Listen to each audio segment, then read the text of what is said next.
إن الله عزيز حكيم أو كما قال عليه الصلاة والسلام. اللهم صل على سيدنا حبيبنا وشفيعنا ومولانا محمد وآله وأصحابه وبارك وسلم. ফেনীর প্রাচীনতম ঐতিহ্যবাহী দ্বীনি শিক্ষা প্রতিষ্ঠান বিরলি দারুল উলুম ইসলামিয়া মাদ্রাসা কর্তৃক আয়োজিত আজকের শিক্ষা সেমিনারের সম্মানিত সভাপতি, অভিজ্ঞ বিচারক মণ্ডলী, সুদক্ষ পরিচালক এবং আমার সামনে বাংলার প্রত্যন্ত অঞ্চল থেকে আগত এলেম অন্বেষণকারী ছাত্র ভাইরা, সবাইকে আমার পক্ষ থেকে 16 ডিসেম্বর বিজয় দিবসের শুভেচ্ছা। আজকে এই অনুষ্ঠানে এক এক ভাইকে এক এক বক্তব্য সম্পর্ক দেওয়া হয়েছে, আর তার মাধ্যমে আমাকে দেওয়া হয়েছে বিজয় দিবস সম্পর্কে। আজ 16 ডিসেম্বর বাঙালি জাতীয় জীবনে এক গৌরবময় দিন। 1971 সালে এই দিনটিতে বাংলাদেশের ইতিহাসের মাঝে যে মহান দিনটি অর্জন হয়েছে সেটি চিরদিন অটুট থাকবে। এক যুগের পর আরেক যুগে এই প্রেরণা আমাদের জীবনকে নতুন রূপে এগিয়ে নিয়ে যাবে। প্রিয় সম্মানিত হাজির, আপনারা জানেন 1971 সালে সেই 25শে মার্চের কাল রাতের ঘটনা। সেদিন রাত্রে বাংলাদেশে নির্যাতন করা হয়েছিল এবং বাংলাদেশকে শেষ করে দেওয়ার পরিকল্পনা করেছিল পাকিস্তানি হানাদার বাহিনীরা। কিন্তু বাংলাদেশের মানুষের যে আত্মবিশ্বাস এবং সাহস হয়েছে, এই সাহস দেখে তারা 16 ডিসেম্বরে বাংলাদেশের মানুষের কাছে আত্মসমর্পণ করতে তারা বাধ্য হয়েছিল। আজ এই বিজয় উল্লাসে আমাদের সর্বপ্রথম যে কথাটি মনে পড়ে সেটি হলো বাংলাদেশের দেশপ্রেমিক শহীদদের কথা। তারা বাংলাদেশকে স্বাধীন বানানোর জন্য, বাংলাদেশকে স্বাধীন রাষ্ট্র হিসেবে ঘোষণা করার জন্য তারা নিজের জীবনকে বাজি রেখে তারা বুলেটের সামনে নিজের বুক পেতে দিয়ে তারা ছিনিয়ে এনেছিল বাংলাদেশের বিজয়। আপনি যদি তাকিয়ে দেখেন বর্তমান 24 সালের যে জুলাই রাতের ঘটনাগুলো, ইতিহাসগুলো দেখলে দেখবেন যে কিরকম ভাবে মানুষকে অত্যাচার করা হয়েছিল। আপনি যদি তাকিয়ে দেখেন সেই বীর আবু সাইদের কথা, সে বুক পেতে দিয়েছিল বুলেটের সামনে। আপনি যদি তাকিয়ে দেখেন বীর মুক্তর কথা, সে তার এখনো সেই সুরলিত কণ্ঠের একটি ধ্বনি আমাদের মাঝে এখনোই আমাদের কানে এখনো ভেসে আসে যে এই পানি লাগবে পানি, আর পানি লাগবে পানি, এখনো সেগুলো মনে আসে।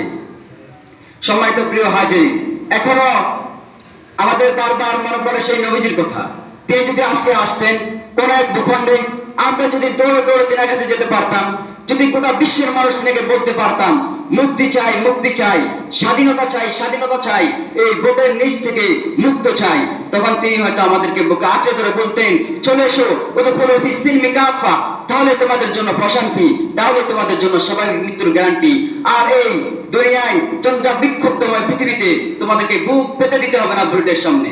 সম্মানিত হাজির, যদি এমন হতো ওমান আহসানা কওলাম মিম্মান দা ইলাল্লাহ, যদি আমরা সাফল্য অর্জন এভাবে করতাম, কদ আফলাহাল মুমিনুন আল্লাযিনা হুম ফি সালাতিহিম খাশিউন, আমরা যদি তৃপ্ত শপথগণ এভাবে করতে পারতাম, ইন্না সালাতি ওয়া নুসুকি ওয়া মাহইয়ায়া ওয়া মামাতি লিল্লাহি রাব্বিল আলামিন। সম্মানিত প্রিয় হাজির, ওমর বিন আব্দুল আজিজের মতো হতে পারতাম। তিনাকে যখন রাষ্ট্রীয় দায়িত্ব সেই ক্ষমতার চেয়ারে বসানো হলো, তখন তিনি আস্তে করে তিনার ঘরের মধ্যে ঢুকলেন এবং তিনি তিনার বিবিকে বললেন, উত্তর আধিকারী সূত্রে যে অলংকার গুলো পেয়েছো তো রেখেছো কোথায়? তখন তিনার স্ত্রী সেই অলংকার গুলো এনে দিয়েছিলেন। অতঃপর তিনি সেই অলংকার গুলোর দিকে তাকিয়ে বললেন, এই অলংকার থেকে আমি রক্তের গন্ধ পাচ্ছি, সুতরাং এই অলংকার তোমার না, এই অলংকার। অতঃপর তিনি সেই অলংকার গুলো রাষ্ট্রীয় কোষাগারে নিয়ে জমা দিয়ে দিলেন। অতঃপর তিনি বলেছিলেন যে পূর্বপুরুষে তাই পরিশোধ করলাম, পূর্বপুরুষে তাই পরিশোধ করলাম। অতঃপর সেদিন কাঁদতে কাঁদতে বলেছিলেন যে আজ থেকে জনসাধারণের ঘরে যে রান্না হয় আমার ঘরে সে রান্না হবে। এটাই ছিল সোনালী যুগ, এটাই চিরদিন আমাদের মাঝে অটুট হয়ে থাকবে। সম্মানিত প্রিয় হাজির, আসুন আমরা সকলে মিলে এই চন্দ্রা বিক্ষুব্ধময় পৃথিবীটাকে একটু ভোরময় করে দেই, একটু আনন্দময় করে দেই, ভবিষ্যৎ প্রজন্মের জন্য একটি সুন্দর পৃথিবী নির্মাণ করি। মনে রাখবেন, আমরা ভূখণ্ডগতভাবে বাংলাদেশি, তবে আমাদের আসল পরিচয় ইন্নানি মিনাল মুসলিমিন, আমাদের আসল পরিচয় আমরা মুসলমান।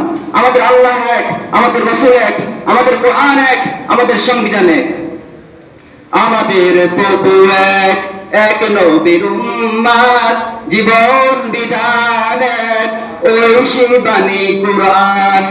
আমাদের প্রভু এক, এক নবীর উম্মত, জীবন বিধান এক, ওই সেই বাণী কোরআন। তবে কেন এক নও হে মুসলমান, এক হও করে আহ্বান। তবে কেন এক নও হে মুসলমান, এক হও করে আহ্বান। সম্মানিত প্রিয় উপস্থিতি, আল্লাহু আকবার, নারা তাকবীর, আল্লাহু আকবার, সাবিলুনা সাবিলুনা, জিহাদ আল জিহাদ, তারিকুনা তারিকুনা। আল জিহাদ। সম্মানিত প্রিয় উপস্থিতি, এই সেমিনারের দ্বারপ্রান্তে দেশে আমি আপনাদেরকে বলবো, যারা শহীদ হয়েছিলেন এই বাংলাদেশের জন্য, আমরা তাদের জন্য মন খুলে প্রাণ খুলে তাদের জন্য দোয়া করবো ইনশাআল্লাহ। ওয়া মা তাওফীক ইল্লা বিল্লাহ। মাশাআল্লাহ, মাশাআল্লাহ।